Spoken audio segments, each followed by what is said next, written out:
Police officers are charged with protecting the people, maintaining the law, and providing honorable and honest service to their communities. However, the repercussions can be severe and widespread when officers violate that trust and take part in corrupt practices. In this video, we'll look at several notorious instances of police misconduct and analyze how they affected society. So, let's get going. You've probably heard of police officers accepting bribes, but have you ever heard of the team's most popular officer being dishonest and carrying out his evil schemes in such a covert manner that not even his department is aware of it? So, how did he end up in custody? If you haven't heard of something similar, allow us to inform you that Sergeant Wayne Jenkins was a victim of it. A smart, crooked policeman. Sergeant Wayne Jenkins' eyes darted from screen to screen, sifting over the CCTV footage in the dimly lit city headquarters of the Baltimore Police Department. 2015's that day saw streets filled with boiling rage. On the west side of the city, police officers were being attacked with bricks. Some were hurt. Jenkins hurried after them. In the midst of shouting, sirens, and buzzing helicopters, he seized a state prison department van and helped pull injured cops inside. When it was near Druid Hill Park, he intervened in the conflict and instructed the detective to take them to the hospital. A drug-dealing bail bondsman was awoken from his slumber several hours later in a peaceful waterfront district 15 miles east of the city center. His supplier required the disposal of 2 garbage bags full of prescription medications stolen from people who had also robbed pharmacy. Fresh after his heroic deeds in West Baltimore, Jenkins showed up.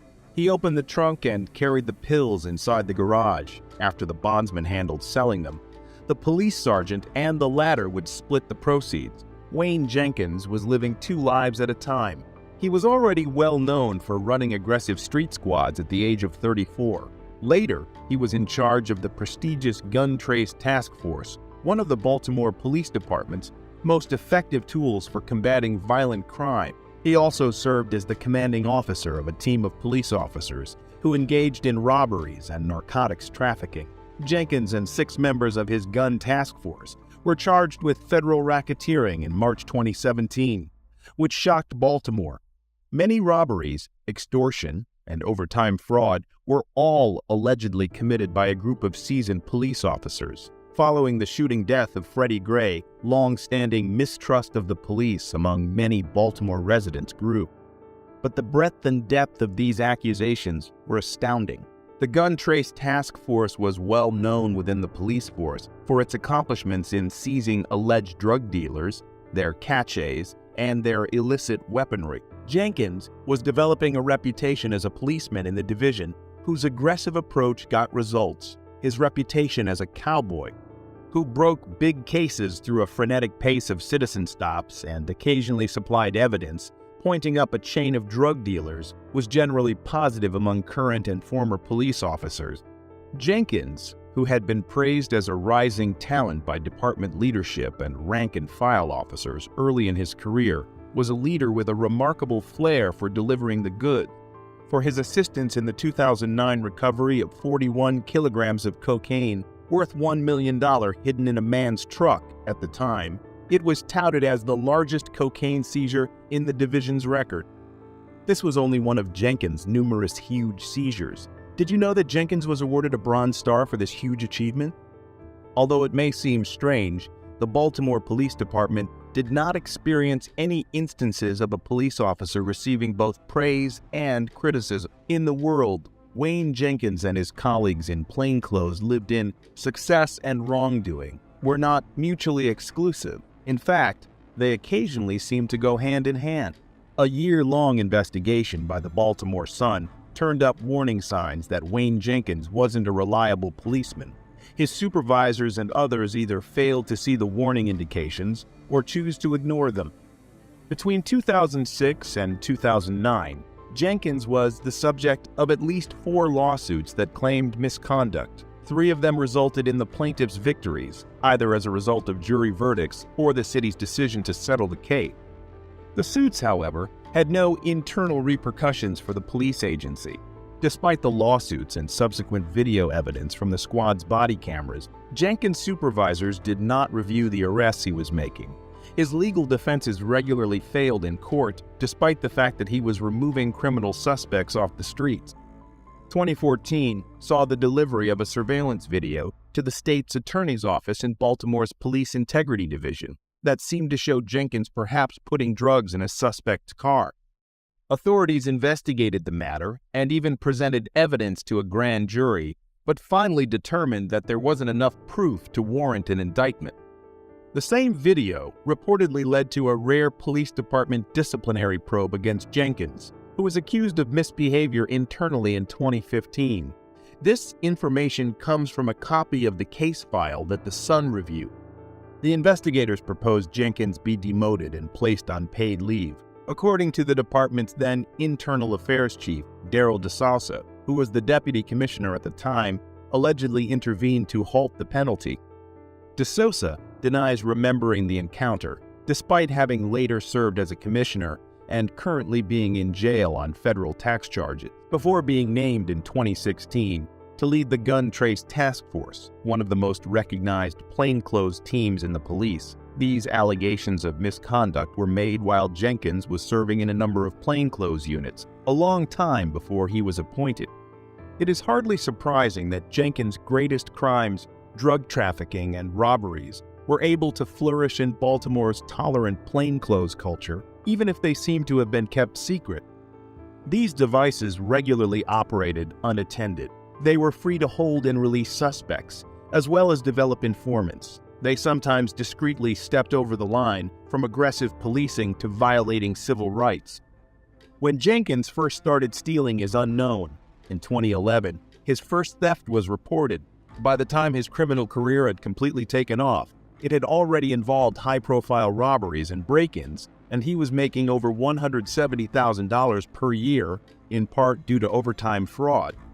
To learn more about their activities, the Sun obtained thousands of pages of court records, dozens of body camera recordings, hundreds of emails from the police department, and a small number of internal files. A reporter also viewed court case recordings pertaining to the arrests of the cops. Over 50 people were questioned, including victims, prosecutors, defense attorneys, and current and former police officers. Jenkins allegedly robbed some of the defense attorney's clients. According to some of the attorneys, the bulk of his co-workers, including the police and prosecutors, told the Sun they were not aware that he and his policemen were involved in any illicit behavior. A drug associate alleged that Jenkins had been gathering narcotics off the street and profiting from their illicit sale for years before he was finally found guilty following an FBI investigation. Prior to joining the Gun Trace Task Force in 2016, some of his colleagues have also acknowledged stealing after an FBI investigation into the unit revealed the crimes committed by the GATF, Jenkins, and a number of other team members were taken into custody by federal agents.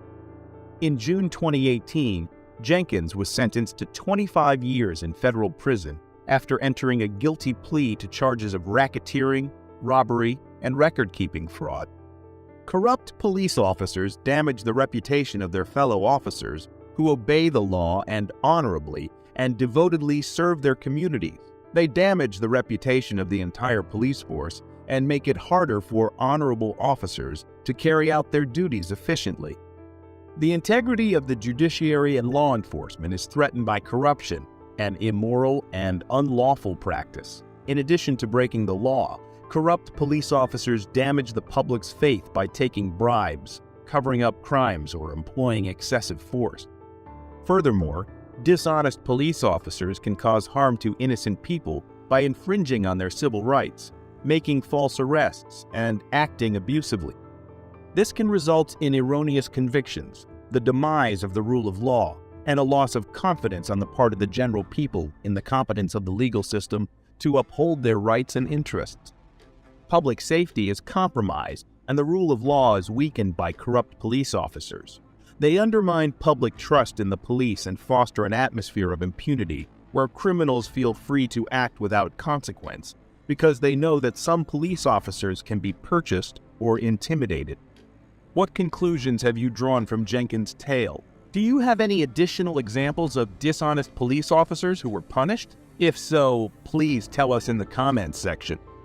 A police officer was fired for apologizing to an Army sergeant. The incident escalated in a nearby cafe when the officer and sergeant argued over a misunderstanding. As tensions rose, the cop recognized his error and apologized.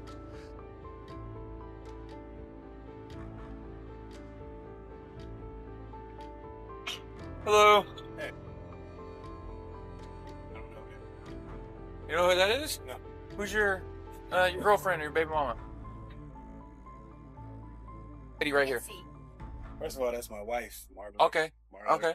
And who are y'all looking for? The apology was his downfall, as the cops cited a policy violation for expressing weakness.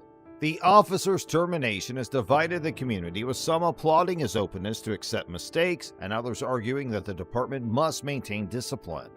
The event illustrates the delicate balance between law enforcement responsibility and expectations. Investigate. Right there.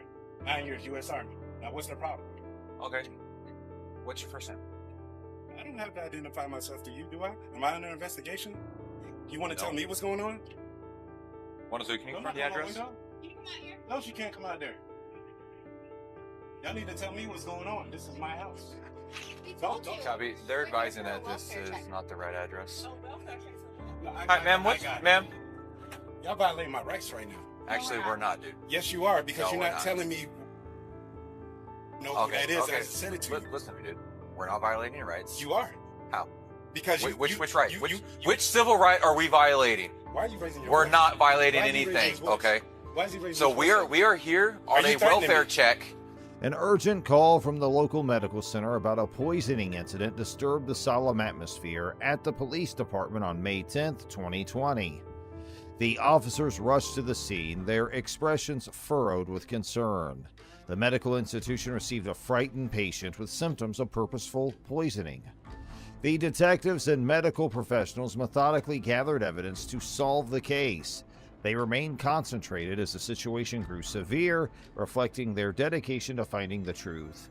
The tragedy highlighted the community's issues and law enforcement's vital role in protecting the people of the city. What's his problem? Okay. Nah, I need your badge numbers. I'm sorry. That's fine. I'll I'm give sorry. you my badge number. But so the reason we're here is to Now make you're sure telling me the somebody reason is after you told me to okay. eat it. So you told me to eat it, right? Marler? I messed up. I apologize. Now that you on film, you messed up. So you haven't violated any of my rights. No, the sir. first thing you said to me coming here was, So, is sir. that my baby mama or my girlfriend? Sir, Then he started we raising were his called voice to at call me. from North Bay. Pause. I need your name and your badge number. Officer Conma, 107. Thank you. I need your name and your badge Officer number. Marler 102. And she's at my window. I told you not to go to my window. Close the blinds. Do you have a 14-year-old son? Close the blinds. Hold on, sir. Close the blinds. Sir, do you have a 14-year-old son? Close the blinds. Tiffany Canoma and Cody Marler responded to a distress call at Army Sergeant Sarah Hawkins' home. Arriving at the scene, they found a well-kept suburban home with tension. Alarming neighbors reported loud noises and conversations. As they neared the front door, they glanced around, mentally preparing for anything. Sergeant Hawkins gingerly opened the door, her look a mix of apprehension and relief. The cops introduced themselves and promised to assist and protect her. They found strewn items and emotional disturbance within. Canoma and Marler calmly explained the matter to the sergeant with empathy. The presence and competence gave Sergeant Hawkins a sense of security. Marler. I served as well. Marler. I don't give. You are probably a piece. If you served and you telling people to eat, you probably was a piece. All right. You can get out of here. That's what you can do, Marler. You. Okay. Let me explain, because we may have said been. you told me to eat. Can I explain to you? The conversation revealed that their quick response had diffused a potentially developing scenario, emphasizing the importance of law enforcement in maintaining community peace.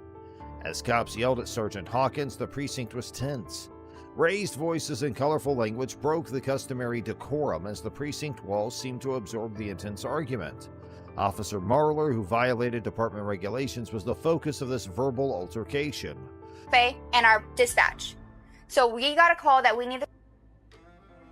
Okay, a 3-year-old was brought into the hospital because she ingested nail polish remover. Okay? We don't know anything about Okay. any of that. And that is absolutely fine. So this I just got a know, little out of hand. But you don't come to somebody's house and say, "Is that your baby mama or your girlfriend?" You Right, don't and eat I completely understand You're that. supposed to be professional. I'm trying my best to be And professional. you're doing fine. But that Okay. guy, I don't know what side of the bed he woke up on. Had him Put sent yourself away. in my shoes. 2 cops knock on your door. Boom, boom, boom. I'm in there having a good time with my wife Okay. of 5 years. Marler was chastised by Sergeant Hawkins, known for the strict discipline, for his unprofessional language and behavior.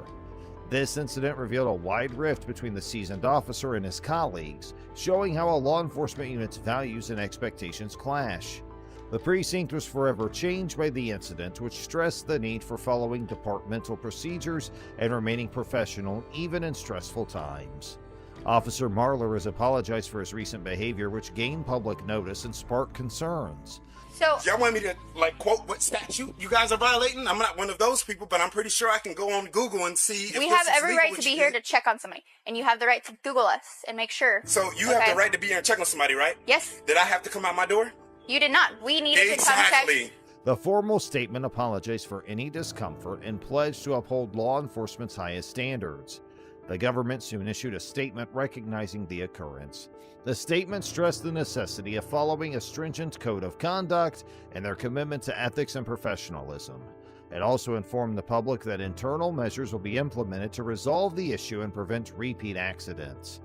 This reinforces the department's commitment to building trust and respect between officers and the community they serve by emphasizing law enforcement transparency and accountability.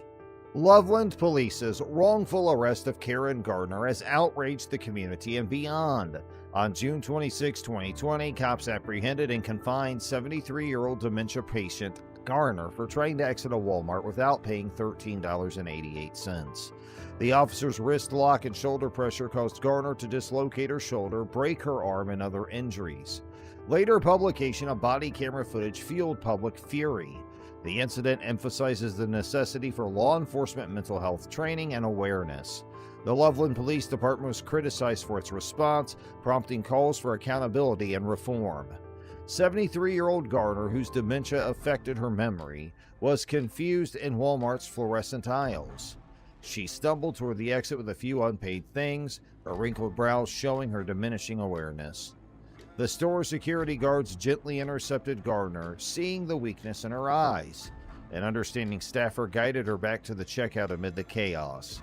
Gardner's brief attempt to disappear revealed her dementia and the difficulty memory loss causes.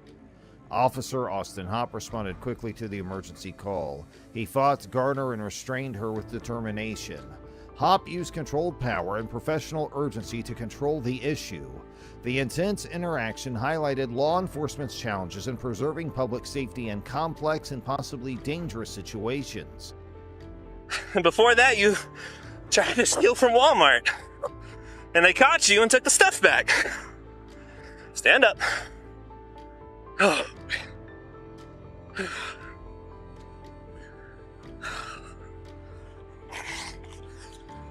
I'm not going. Why are you fighting with me? And why are you trying to slip the cuffs off? I'm going home.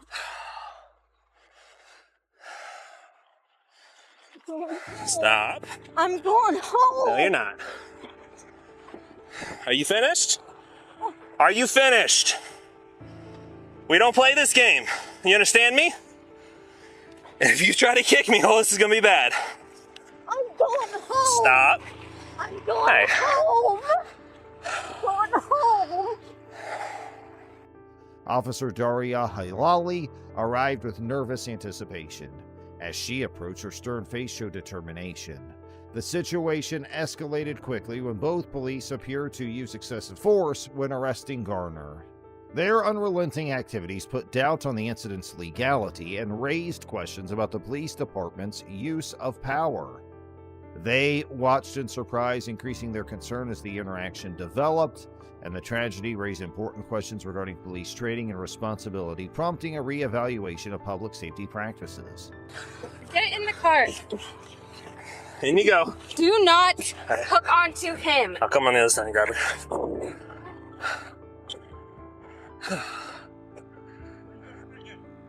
What's that? Where's your sergeant?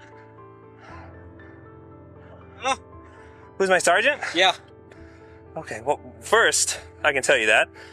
Sergeant Metzler. He's at the police department. You can go talk to him if you have an issue. Yeah, give me your car so I can put a report. Okay. I see you signs there. How you throw the little kid? Little kid? Well, I don't know. He's not if a little kid. kid. And this He is what happened. He was just walking, and I see you how She you just grab him. stole from Walmart. Officers ignored mental health regulations when treating Gardner. Their unwillingness to recognize Gardner's condition violated vital policies protecting vulnerable people. A regretful and avoidable escalation occurred due to her mental illness being ignored. Law enforcement might have avoided this tragedy with better training and mental health knowledge, underscoring the need for better awareness and protocol when dealing with mentally ill people. After the disturbing occurrence, Loveland settled with Garner for $3 million. Whole situation, that's the thing. Yeah, you know, but it's like... But knowing the situation, do you feel differently now? Oh, yeah. But That's you know, it. like seeing it from there, that guy just walking. Yeah, I get You that. know? I get that. So when I went to go grab her and talk to her, she started running, leaving, pulling away from me, trying to fight me. Well, that's the thing. I didn't see it running, you know. Exactly. So before you go to a snap judgment, you gotta get all the facts. But right here, she wasn't running. I get that. I see her walking right Yeah. there. You pull All right. over. I gotta you deal with this. You walking. hang tight, okay? Get your feet in the car. The city's decision shows its commitment to restitution. The settlement honors Garner's experience and takes accountability and justice forward. This shows the power of fairness and transparency in difficult situations. The agreement stresses the city's commitment to healing and progress by making the neighborhood safer and more inclusive. ATF agent James Burke's arrest shocked law enforcement. The episode, which was quite intense, involved corruption and power abuse. The agency's reputation was tarnished by the arrest. Once admired, Burke now confronts legal challenges and public criticism. The incident emphasizes the necessity for law enforcement accountability and transparency to reestablish public trust. As the judicial proceedings continue, doubts about Burke's activities and their impact on other cases remain. Get on the ground! Get on the ground now! Get on the ground! Get on the ground now! I'm a federal agent. 917-110-3. I'm a federal agent. Get on the ground! I'm a federal agent. Why wouldn't you show me your ID when I got here? Don't move forward. You didn't ask for it. You didn't ask for it. Get on the ground. We'll figure it out. Columbus police officers Joseph Fiji and Kevin Winchell arrived at a disturbance with seasoned vigilance. The darkly lit alley with its muffled bustle was illuminated by the flickering street light. They advanced with solid steps and quick looks to assure safety. Both cops showed determination and prudence, demonstrating their years of service. As they approached, anxiety grew, preparing to reveal the nighttime mystery. Agent Burke automatically reached for his federal badge as he stepped forward to assert his authority. Officer Fiji's gruff voice ordered him to the ground despite his clean suit and confident posture. Burke's jaw tightened as he analyzed the situation, his badge gleaming between the need to show his credentials and the officer's demand. His eyes flickered before he complied, a planned move to diffuse the conflict and balance power and cooperation. Federal and local law enforcement jurisdictions are different yet linked. The FBI and DEA have jurisdiction over cross-state matters in federal legislation. They handle terrorism, organized crime, and narcotics trafficking. Police and sheriffs in counties and municipalities address crimes within their boundaries. Law enforcement requires collaboration between various institutions to ensure public safety while respecting their authority and legal frameworks.